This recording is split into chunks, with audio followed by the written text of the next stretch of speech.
ব্রাহ্মণবাড়িয়ার বিজয়নগর উপজেলায় অভিযান চালিয়ে কোটি টাকার ভারতীয় চোরাচালান পণ্য জব্দ করেছে বর্ডার গার্ড বাংলাদেশ। সরাইল ব্যাটালিয়নের একটি বিশেষ টহল দল 7 সেপ্টেম্বর রবিবার বিকেল 2টা 10 মিনিটে উপজেলার ইসলামপুর এলাকায় এই অভিযান পরিচালনা করে। অভিযানে একটি পিকআপ ভ্যান তল্লাশি করে 3,272 কেজি ভারতীয় চিংড়ি শুটকি এবং একটি ট্রাক জব্দ করা হয়।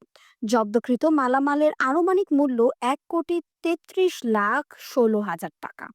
এছাড়া 6 সেপ্টেম্বর শনিবার পৃথক আরেকটি অভিযানে বিজিবির সদস্যরা আনুমানিক 61,85,000 টাকা মূল্যের ভারতীয় চশমা, আতশবাজি ও তারাবাতি জব্দ করে।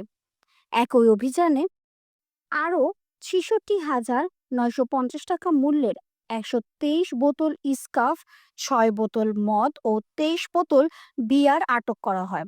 বিজিবির পক্ষ থেকে জানানো হয়েছে, ব্রাহ্মণবাড়িয়ার বিজয়নগর ও পার্শ্ববর্তী হবিগঞ্জ জেলার মাধবপুর উপজেলার সীমান্ত এলাকা দিয়ে যে কোনো ধরনের চোরাচালান ও মাদক পাচার প্রতিরোধে তারা বদ্ধপরিকর।